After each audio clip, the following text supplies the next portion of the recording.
Good evening and welcome to another edition of the Daily Deuce. I'm Gary Graves from just outside Louisville, Kentucky, and in cold and from what I heard, snowy Maryland.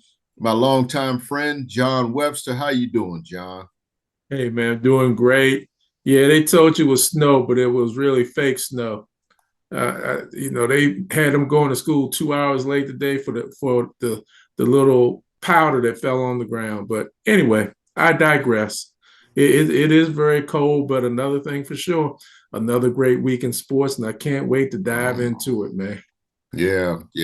But first, let's say hello to our traffic cop, the man who makes us look and sound good. John Pitt, how are you doing? Man, I've been a Dallas Cowboy fan for about 35 years.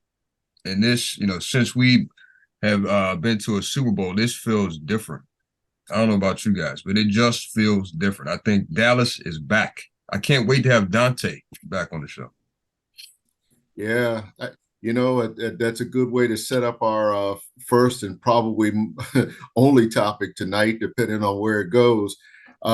There's nothing more you could say about what the Dallas Cowboys did yesterday, not just to the Philadelphia Eagles, but maybe to the entire NFC, if not the entire NFL. It was a thorough win. It was a win they needed. And from where I sit, it was a game that established the Dallas Cowboys as a contender, a serious contender in the NFC.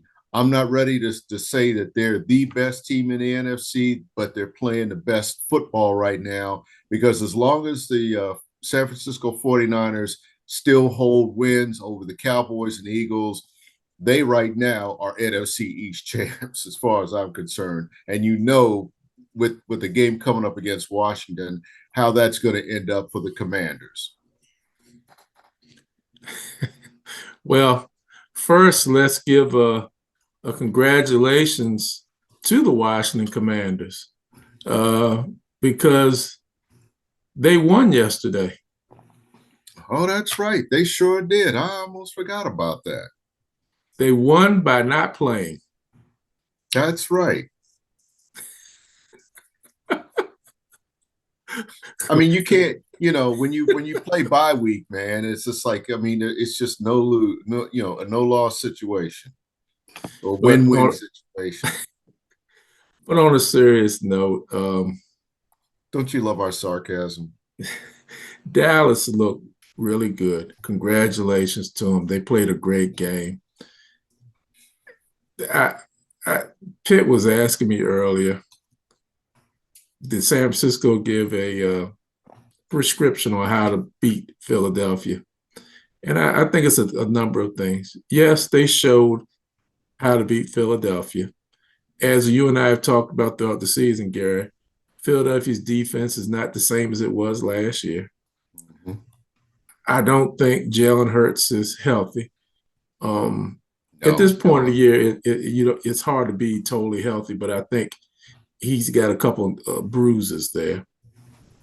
And I also think that Philadelphia had quite a gauntlet to go through.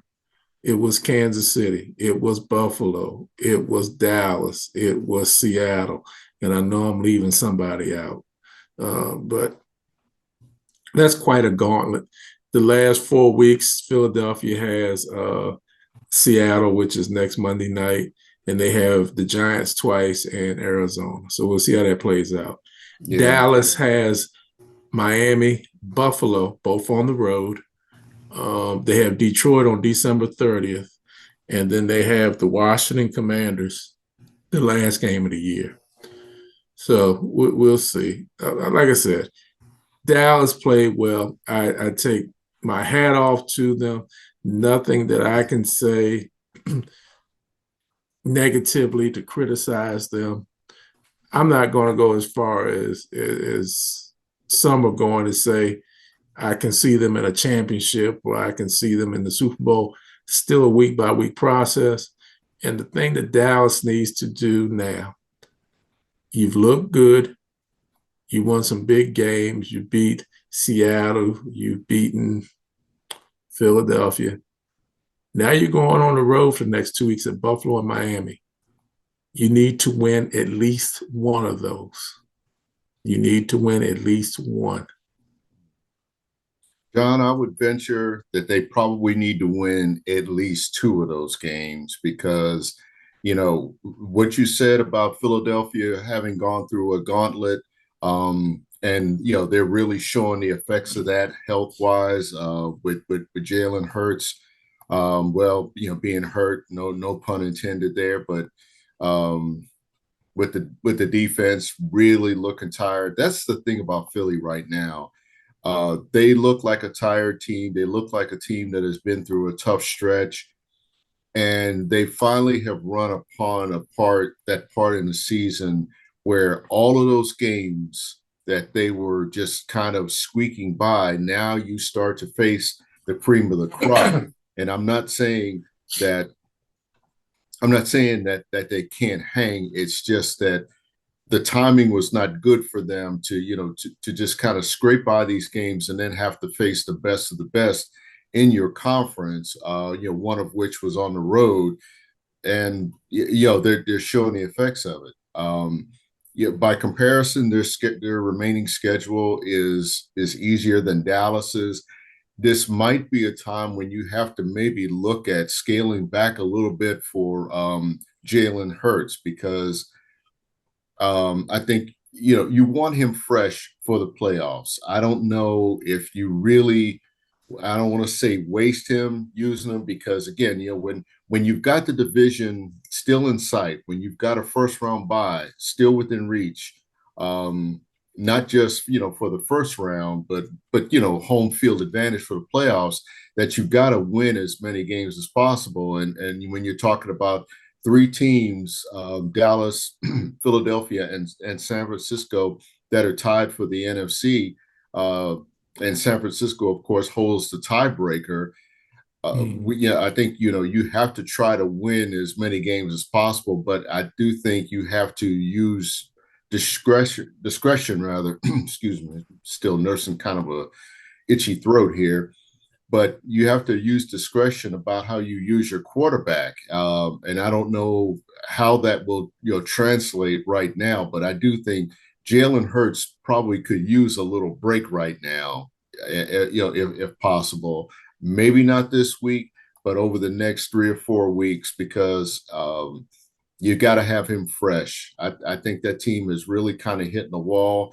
And if you don't do something about it now, you're going to be out and one in that first round, and one where you might have to start on the road. And that's the thing that Dallas needs to really motivate itself for over this stretch, because as good as they're playing, they're still facing a possibility where they have to start the first round on the road. They might not get a bye, and they might have to start the playoffs on the road.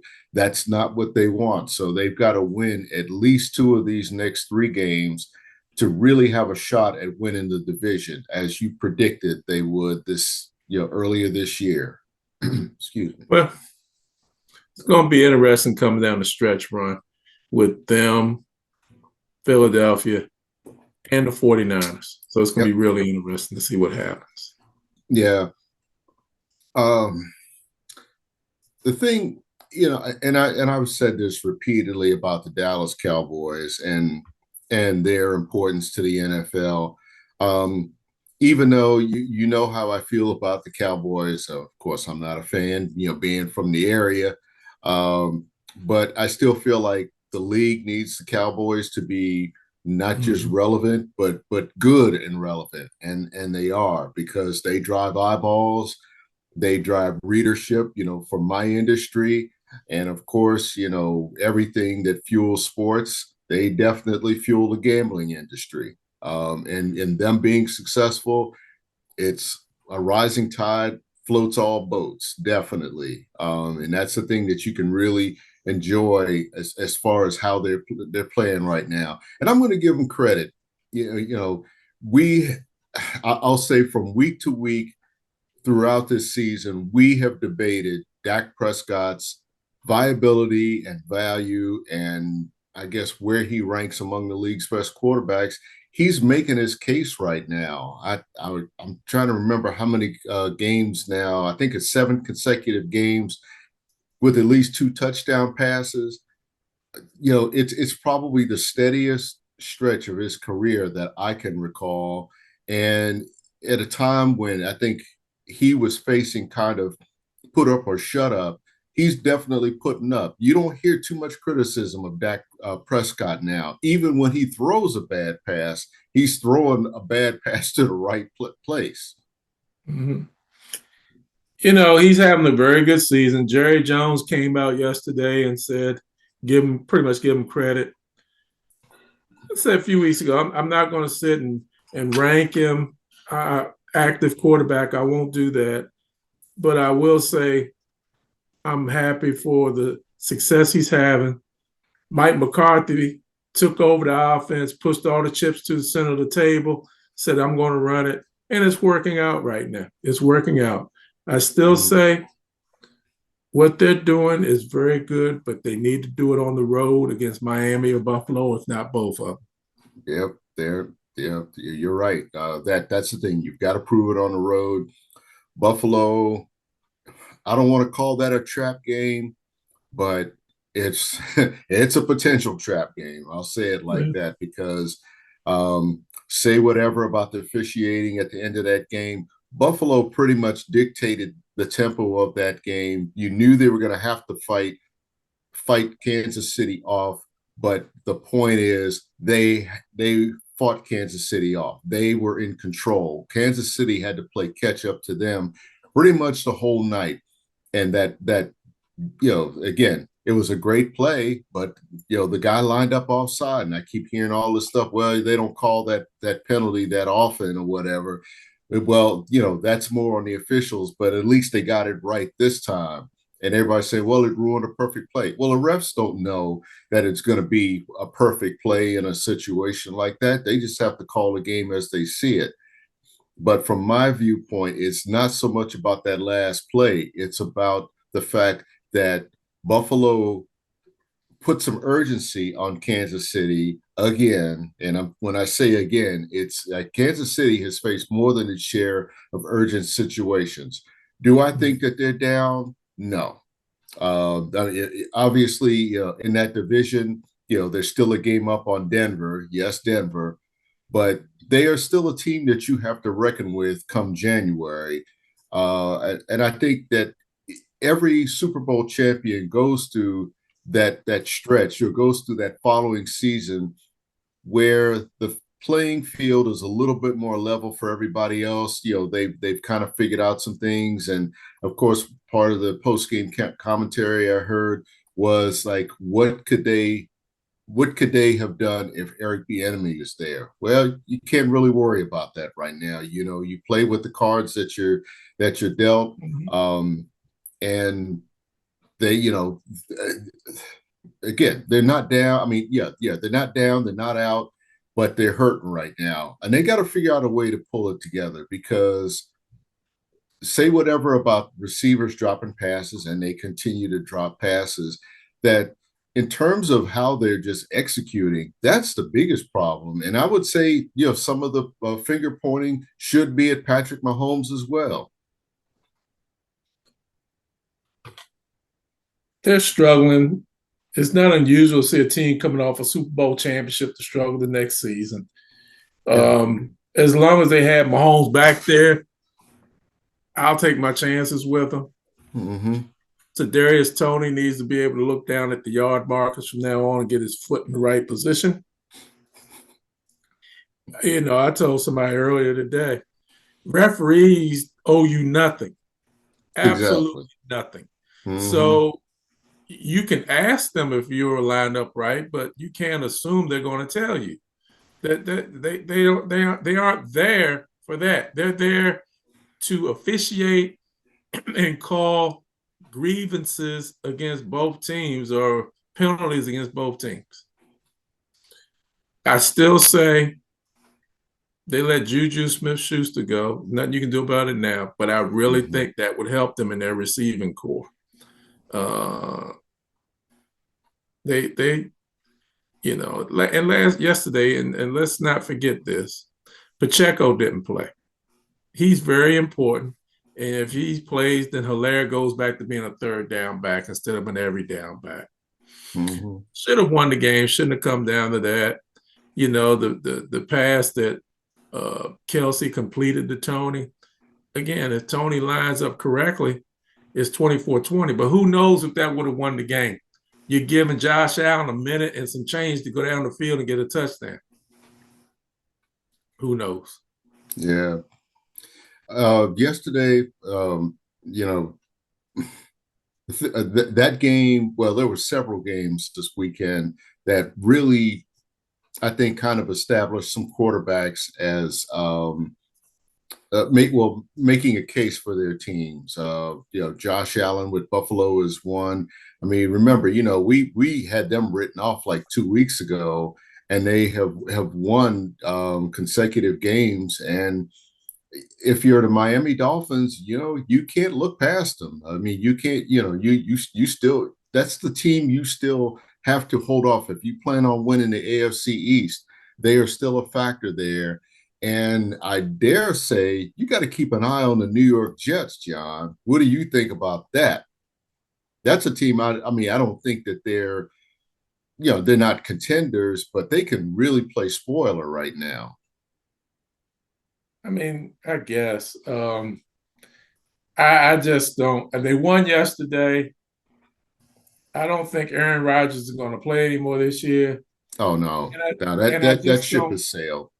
I just don't think there's enough continuity with the offense as it is constituted now that they can get a string of wins. Zach Wilson played better yesterday. You know, he's going to be there for the rest of the season. That's what they say. But I don't see them, definitely not in the playoffs, and I don't see them being a spoiler. One of the games they got at the end of the year is the Commanders. I don't know whoever else they got to play. Yeah. Well, in terms of the reason why I say I'm concerned about them playing spoiler because let's face it, they're not a pretty team to watch. I mean, in fact, they're horrible to watch. Mm-hmm. They're one of those teams that I've said are among those 2/3 of the NFL that really don't care about winning the championship. Not even sure if they care about winning. They're collecting paychecks. But you know what they're doing right now, John? They're muddying the waters. They're mucking things up. They I think they're willing to win ugly. They're willing to win with Zach Wilson as quarterback.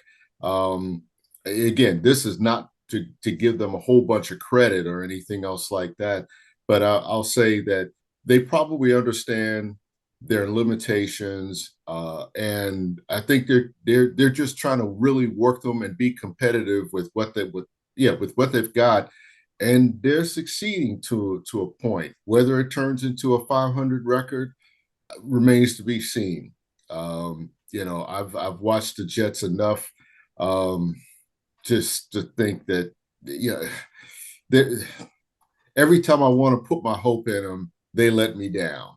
Um, just for the sake of like thinking back to the old AFL days. But they continually let me down, and they do it in ways that are absolutely hilarious. They remind me of like my days when I used to cover the Bucks, and the Bucks would just find just a new way to lose, which made it interesting when you're covering a losing team like that. They were just entertaining in terms of how they just found a new way to lose, so it was never ever boring. Yeah. Well, they're supposedly going to run everything back next year. They're going to bring Aaron Rodgers back. That's Uh, fine. Yeah. Will Nathaniel it be with Hackett, Sailor? I don't know. Nathaniel Hackett's coming back. Everything's going to come back. I don't know. I just don't know. But we'll see. We'll see, man. But Yeah. you got some other exciting things in the NFL right now with uh, Denver's holding on there. They're surprising a lot of people. Kansas City is slumping. Philadelphia is slumping. You had a game yesterday, 3-0 with Minnesota beating the Raiders. So and without Josh Dobbs too. Yeah, yeah, and this Yeah, talking about they may go with the kid they played yesterday. I think it was Nick Mullen. I think they yeah, played him yeah, yesterday, and they're talking about maybe using him for the rest of the season. But I tell you what, I want to see also, Gary, as we go coming to the end. San Francisco has some really interesting games. They got to go to Arizona. They also have a game coming up against the Baltimore Ravens. I think that's Christmas night, if I'm not mistaken, yeah. maybe. That sounds Uh, yeah. and That then they sounds got right. they got the Rams too. 49ers, when they are playing, when everybody's playing, they are rough. I mean, they can take you out with Kittles, Ayuk, Debo Samuels, and the quarterback Brock Purdy. I mean, and McCaffrey Mhm. too. They can surgically just take you apart. They'll be an interesting team. But who knows who's going to come out now, Gary? It's may not be San Francisco, may not be Dallas. It may not. You have to wait and see. Over on Yeah. that AFC side, and they got an interesting matchup next Monday. That guy named Lamar Jackson, he may take them a little farther this year. They pulled out a crazy game yesterday where they had a punt six to win in overtime. Mm-hmm. But here's the thing that really concerns me with Baltimore. Their defense is good, For three but quarters. they're not lights out. They're not No, lights out. They gave up 31 points yesterday to the Rams. And the other thing I've been saying to people, Justin Tucker is good still, but he's not great like he used to be. no, no. That The years and are starting to catch up with him. yeah, but why I say that's important. Baltimore used to bank a lot of their offenses getting across the 40 and not even have to hit the end zone and kick a field goal. Your defense holds it. He's not 55 and 60 plus anymore. For a field goal, and that defense is not lights out. You got Roquan Queen, you got Jadavian Clowney, you got was it Marlon Humphrey back there in the secondary, but Mm-hmm. they are not lights out. They're not. No. Well, the knock against that defense is maybe against Baltimore in general that, yeah, they're a great 45-minute team. Those final 15, it's like they bump their head or something. They lose focus. I think the thing about yesterday's game was that it did bring something out of them, and I'm not talking about the overtime. I'm just saying that that they got points that they needed in the fourth quarter. Their defense, did I think they were going to keep them from forcing overtime? No, no, because the Rams are another team that they're starting to play. They're starting to play good ball. I'm trying to think of this word I'm looking for. They're plucky, I guess, for lack of a better word. That again, we wrote them off after about 6 or 7 games, and yet here they are. And to the point that I've made about the NFL in terms of the quality of play, about maybe 1/3 to maybe 1/4 of the teams really genuinely concerned about winning a championship. You look at some of these standings, and there's like a whole boatload of teams that are, say, within a game of 500 one way or the other, Yep.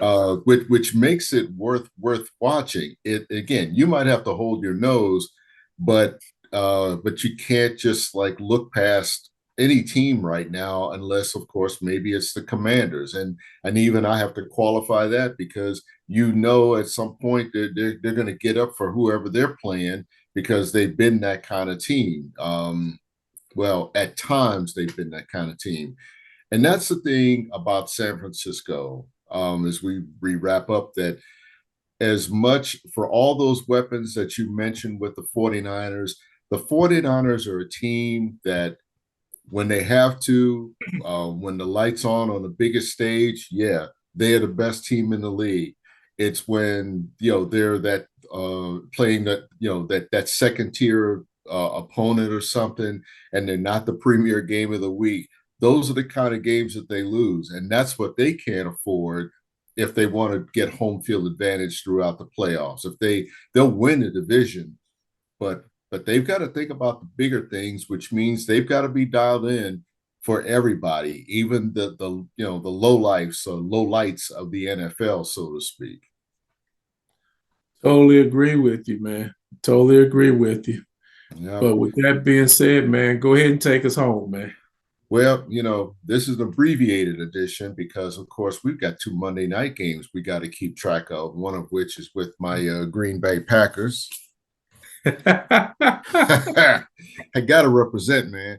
But yeah, in closing, I'm just gonna say congratulations to the Los Angeles Lakers on winning the NBA Cup in-season tournament. I actually watched. Well, that game wasn't much to watch, but I actually the semifinal games I thought were kind of interesting. Yeah, they were. Actually, an interesting tournament. I don't know if it really means anything, but it's something fun to watch. They are.